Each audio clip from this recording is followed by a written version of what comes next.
World cup শুরু হয়ে গেছে, তাই ভাবলাম নিজের দেশ বাদ দিয়ে অন্য দেশের কিছু একটা ট্রাই করা যাক। তো তার জন্য একটা সসপ্যানের মধ্যে অল্প একটু জল নিয়ে নিয়েছি, একটা গোটা পেঁয়াজ এরমভাবে কেটে দিয়ে দেবো।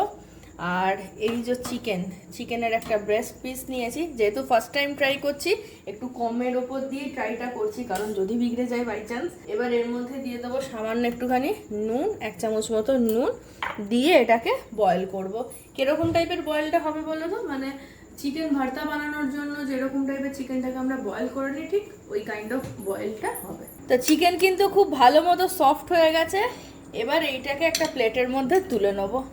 আর এই স্টকটা কিন্তু ফেলবো না, এটা আমরা ইউজ করব। অন্যদিকে একটা প্যান বসিয়ে দিয়েছি, প্যানের মধ্যে দিয়ে দেবো বাটার।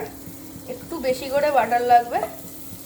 এখানে আর ওই সর্ষের তেল ফেল দিয়ে কষানো বা আলাদা করে বিশাল কিছু মশলাপাতি সেই সবের কোনো ব্যবহার নাই।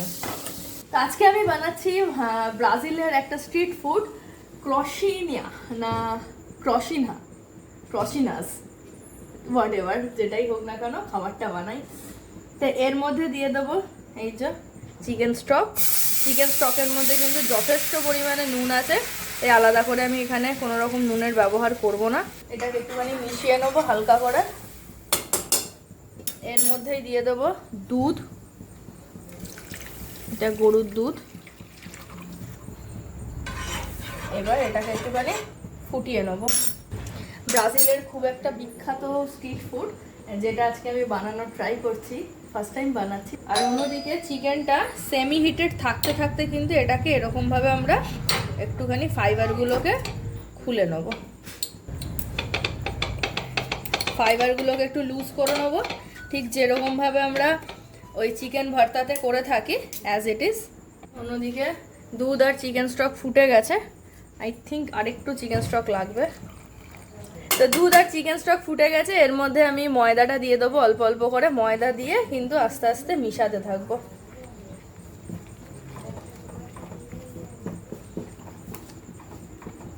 তো এরকমভাবে ময়দাটার সাথে মিশাতে থাকবো। আর একটু লাগবে মেবি, গ্যাসের ফ্লেমটাকে একটুখানি কম করে দিলাম। তো মোটামুটি একটা ডো মতো ফর্ম হয়ে গেছে। এবার এইটাকে স্ল্যাবের মধ্যে নামিয়ে নেব, নিয়ে ঠান্ডা করব। আর মোটামুটি একটু গরম থাকতে থাকতে ভালো করে এটাকে নিড করব, একদম পুরো স্মুথ করে। মোটামুটি এই ডোটা গরম থাকতে থাকতে সুন্দর করে হাত দিয়ে একটুখানি সফট স্মুথ করে নেব। বেশ অনেকক্ষণ ধরে এটাকে ভালো করে মিশাতে মিশাতে এরকম একটা সফট স্মুথ ডো ফর্ম হয়েছে। এবার এই ডোটাকে আমি আধ ঘন্টার জন্য একটু রেস্টে রেখে দেবো। ওইদিকে ডো একটু রেস্টে দিয়ে আবারও প্যানটা বসিয়ে দিয়েছি। এবার এর মধ্যে আবার একটুখানি বাটার দিয়ে দিলাম। আজকে পুরো রান্নাটাই কিন্তু বাটারেই হচ্ছে। আর এই ধরনের রান্নার জন্য কিন্তু বাটার বেশি গলানোর দরকার নেই। দুটো মিডিয়াম সাইজের পেঁয়াজ ফাইনলি চপড একদম দিয়ে দিলাম এর মধ্যে। এর সাথেই দিয়ে দেবো একদম ছোট ছোট করে কেটে রাখা গাজর।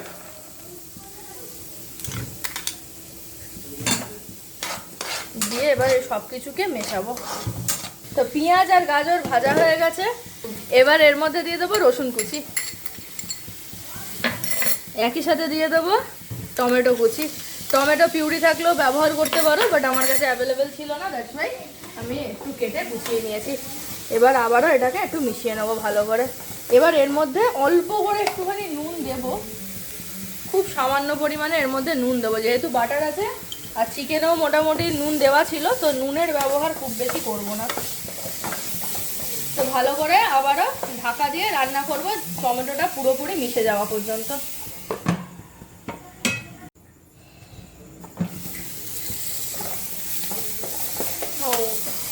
তো টমেটো মোটামুটি যেইটুকুনি সফট হয়েছে এইটুকুনিতেই হবে। আমাদের দেশীয় খাবারগুলোর মতো একদম পুরো টমেটো গলে তেল বেরোবে ওইরকম কোনো ব্যাপার নেই। এবারে এই চিকেন ফাইবারগুলো মিশিয়ে দেবো। যে কোনো জায়গাকার staple food as simple as possible হয়, সেই কারণে করতেও সুবিধা হয়। তাই এই রান্নাটা দেখে আমার খুবই ইজি মনে হয়েছে, সেই কারণেই আমি হাত দিলাম। তো অল্প করে দিয়ে দেবো এর মধ্যে গোলমরিচ গুঁড়ো ঝালের জন্য। তো এবার গোলমরিচ আর এই সব একসাথে মিশিয়ে নিলাম। আর রান্নার বেশি কিছু নেই, রান্না মোটামুটি হয়েই এসছে, আর অল্প সময়ের মধ্যেই পুরো ফিলিংটা কমপ্লিট হয়ে যাবে। এবার আমি যেটা দেবো এর মধ্যে সেটা হচ্ছে ধনেপাতা কুচি। অ্যাকচুয়ালি এখানে বেসিল লিফ ব্যবহার করা হয়েছিল, বাট যেহেতু আমার কাছে এই মুহূর্তে অ্যাভেলেবেল নেই, ধনেপাতা আর basil leaf kind of same, ডান্টিগুলো বাদ দিয়ে শুধু পাতাটা নিয়েছি, যেহেতু আমি স্ট্রং ফ্লেভার চাইছি না এতে। That's it. অল্প করে ধনেপাতা কুচি দিয়ে দিলাম, ব্যাস। এবার একটুখানি আর 2 মিনিট মতো ঢাকা দিয়ে রান্না করব, ব্যাস, তাহলে কিন্তু রান্না কমপ্লিট। তো রান্না কমপ্লিট বলবো না, মানে ফিলিংটা কমপ্লিট। এবার এটাকে একটা প্লেটের মধ্যে নামিয়ে নেব।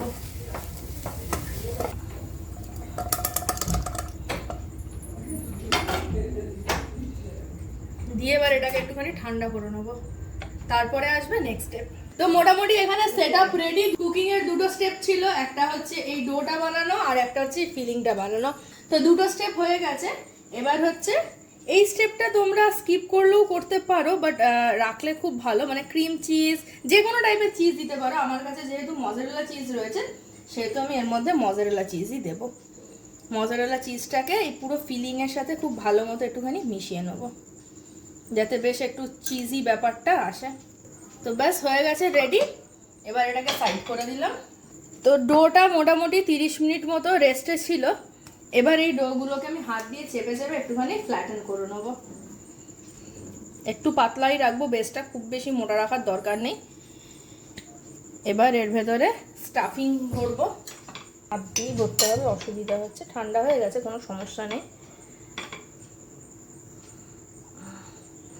স্টাফিংটা ভরলাম, দিয়ে এবার মুখটা বন্ধ করে নেবো। এর শেপটা না কিছুটা ওই মোদকের মতনই হবে। তো এই যে একটা তৈরি হয়ে গেছে। তো এইরকমভাবে সবকটা বানিয়ে নেবো। তো সবকটা ক্রসিনিয়াস আমাদের রেডি, মানে জাস্ট সিম্পল দুটো স্টেপ আর তোমাদের কাছে চলে আসবে এত সুন্দর ক্রসিনিয়াস। আমি বেসিক্যালি আর্জেন্টিনার সাপোর্টার, তো অন্যান্য দিন তো আমি জিজ্ঞাসা করি তোমাদের যে আজকের রেসিপি কেমন লাগলো। তো আজকে আর বলবো না আজকের রেসিপি কেমন লাগলো, শুধু এটাই বলবো যে পারলে একবার ট্রাই করো বাড়িতে। আর অবশ্যই কমেন্ট সেকশনে জানিও তোমরা কে কে কোন কোন দেশের সাপোর্টার। ও বাই দ্য ওয়ে, আমার ক্যামেরাম্যান কিন্তু ব্রাজিলের সাপোর্টার। তো একদম ভর্তি করে রিফাইন্ড অয়েল দিয়েছি। এবার রিফাইন্ড অয়েলটা গরম হতে হতে আর একটা কাজ সেরে নেবো, সেটা হচ্ছে ভাজার প্রসেসটা।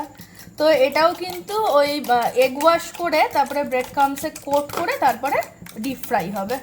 তো ওই জন্য দুটো ডিম নিয়ে নিয়েছি, ডিমের মধ্যে দিয়ে দিয়েছি হালকা নুন। তো প্রোনাউন্সিয়েশন ভুল হতে পারে, তোমরা নিজেদের মতো করে অ্যাডজাস্ট করে নিও। তো একটা ক্রসিনোস আমি এর মধ্যে দেব, এগ ওয়াশ অবশ্যই করে, সুন্দর করে এগ ওয়াশ করব। এগ ওয়াশ করে নিয়ে এটাকে ব্রেড ক্রাম্বসের মধ্যে ভালো করে কোট করব। এটা প্যানকো ব্রেড ক্রাম্ব, তোমরা চাইলে বাড়িতেও ব্রেড ক্রাম্ব বানিয়ে নিতে পারো, কোনো সমস্যা নেই। খুবই হালকা করে কোট করব, খুব বেশি কোট করার দরকার নেই। জাস্ট এইরকমভাবে হালকা করে কোট করব, মানে সিঙ্গেল কোটিং হবে, এর কিন্তু ডবল কোটিং দরকার নেই। তো সুন্দর করে এগ ওয়াশ করে ব্রেড ক্রাম্বসে কোট করে নিয়েছি। এইটাও কিন্তু তোমরা আগে থেকে করে রাখতে পারো। তো যখন খাবে তখন এইভাবে অয়েলটাকে গরম করে নিয়ে একটা একটা করে জাস্ট ডিপ ফ্রাই হবে। খুব লো হিটে রাখার দরকার নেই, কারণ প্রত্যেকটা জিনিসই কিন্তু কুকড, ওই জন্য খুব বেশি মানে লো ফ্লেমে রাখার দরকার নেই। মিডিয়াম হিটে রাখলেই কিন্তু মোটামুটি হয়ে যাবে। এই রকম জাস্ট ডুবু তেলেই কিন্তু ভাজতে হবে। তো ভাজা মোটামুটি চলছে, বেশিক্ষণ লাগবে না ভাজতে। আর অন্যদিকে এখানে আমি তন্দুরি মেয়োনিজ নিয়ে নিয়েছি। মানে ডিপ আলাদা করে স্পেসিফাই করা নেই যে পার্টিকুলার এইটারই খেতে হবে, ডিপ তোমরা নিজেদের ইচ্ছা মতো যা খুশি দিয়ে খেতে পারো। তো সবকটা ভাজা হয়ে গেছে। তো এটা হচ্ছে লাস্ট ব্যাচ। তো ফাইনালি প্লেট ভর্তি করে আমাদের ক্রসিনিয়াস রেডি। কথাটা হচ্ছে ক্রসিনাস রেডি। তো প্রোনাউন্সিয়েশন যাই হোক, আবারও বলছি খাবারটা আই থিঙ্ক খুব টেস্টি হবে, মানে আমাদের ইন্ডিয়ান অনেকগুলো ডিশের একসাথে মিক্সড কম্বিনেশন। তো এরকম টাইপের যতদিন ওয়ার্ল্ড কাপ চলবে ততদিন কোন কোন দেশের খাবার তোমরা দেখতে চাও অবশ্যই কমেন্ট করে জানিও। আর যেহেতু এটা আমি ফার্স্ট টাইম বানিয়েছি, তো আসো দেখি আমি কেমন বানিয়েছি, অ্যাকচুয়ালি ভেতরটা ঠিক কেমন হয়েছে। তো বাইরেটা কিন্তু ভালোই বেশ কুড়মুড়ে টাইপের হয়েছে, তো মাঝখান দিয়ে এটা ব্রেক করে দেখি ভেতরটা কেমন হয়েছে। জাস্ট টু গুড, দেখতে তো ভালোই লাগছে। তো মোটামুটি আমার মনে হচ্ছে যে আমি যেরকম দেখেছিলাম এক্স্যাক্টলি সেরকমই হয়তো বানাতে পেরেছি, আমি হয়তো পাস করেছি। তো এবার খেলে বাকিটা বুঝতে পারবো। আমি এর আগে কোনোদিনই ব্রাজিলিয়ান ফুড ট্রাই করিনি, দেখতে তো ভালোই লাগছে, আর মোটামুটি এটার টেক্সচার আর লুক দেখে তো মনে হচ্ছে আমি পাস করেছি। তো তোমরা যারা যারা ব্রাজিলিয়ান ফুড ট্রাই করেছো বা এই খাবারটা ট্রাই করেছো এর আগে অবশ্যই কমেন্ট করে জানিও। আর আমার এই ফার্স্ট ট্রাই তোমাদের কেমন লাগলো সেটাও কমেন্ট করে জানিও। তো দেখি এবার খেয়ে দেখি জিনিসটা কেমন। তো চলো ট্রাই করা যাক। বেশ ভালো খেতে, ভীষণই ভালো খেতে, শুধু বেশ ভালো বলবো না, খুবই ভালো খেতে। দেশে বিদেশে যে কোনো জায়গার স্ট্রিট ফুড কখনো বাজে হতেই পারে না, তারপরে সেটা যখন ফ্রাইড আইটেম। ভালো লাগছে। টেস্টটা কিরম টাইপের বলো তো, খুব স্পাইসিও না, মানে ট্যাঙ্গিনেস তো নেই, তো বেশ একটু দুধ দুধ টাইপের খেতে, কারণ ওই বেস যেটা মানে যেটা ডো বানিয়েছিলাম সেখানে যেহেতু বাটার দুধ এইসবের ইউজ হয়েছে, তার সাথে বয়েলড চিকেন স্টক মিশে বেশ টেস্টি খেতে, কিন্তু স্পাইসি না, মানে বাচ্চাদের কিন্তু খুব পছন্দ হবে এই জিনিসটা। আর যদি আমরা ডিপ ফ্রাইটাকে অ্যাভয়েড করে এয়ার ফ্রাই করি দেন এটা কিন্তু খুব হেলদি বলতে পারো, মানে আলাদা করে কিন্তু এতে খুব বেশি তেল মশলা বা খুব রেয়ার কোনো মশলার কোনো ব্যবহার নেই, খুব সিম্পল দেখেছি বলেই আমার মনে হলো যে এটা ট্রাই করা উচিত। তো যাই হোক, যারা যারা ব্রাজিলের সাপোর্টার অবশ্যই করে বানিও। 2026-এ ফার্স্ট খেলা ব্রাজিলের আজকে, তো কারা কারা খেলা দেখেছো আর খেলা কিরকম লেগেছে অবশ্যই কমেন্ট করে জানিও। আজকে যেহেতু ব্রাজিলের ফার্স্ট খেলা সেই কারণে আমি ব্রাজিলের নামে বানালাম। বাই দ্য ওয়ে আমি আর্জেন্টিনার সাপোর্টার, তোমরা কে কে কোন কোন টিমের সাপোর্টার অবশ্যই কমেন্ট করে জানিও। আর কি ভিডিও ভালো লাগলে একটা লাইক শেয়ার করে দিও, আর এই ভিডিওটাতে বেশি বেশি করে কমেন্ট লাইক আর শেয়ার চাই। তো এই ভিডিওটাতে বিশেষ করে ব্রাজিলের সাপোর্টারদের কাছ থেকে বেশি বেশি করে লাইক শেয়ার আর কমেন্ট চাই। তো যাই হোক, ভিডিও ভালো লাগলে একটা লাইক শেয়ার কমেন্ট করে দিও। So see you in the next video, till then bye. আর হ্যাঁ, গোটা বিশ্বকাপ জুড়ে কিন্তু মানে এরকম টাইপের ফুডের এক্সপেরিমেন্ট চলবে, বিভিন্ন রকম আদার্স কান্ট্রির ফুড আমরা ট্রাই করব। সো অবশ্যই করে পেজটাকে ফলো করে নিও। ওকে, বাই।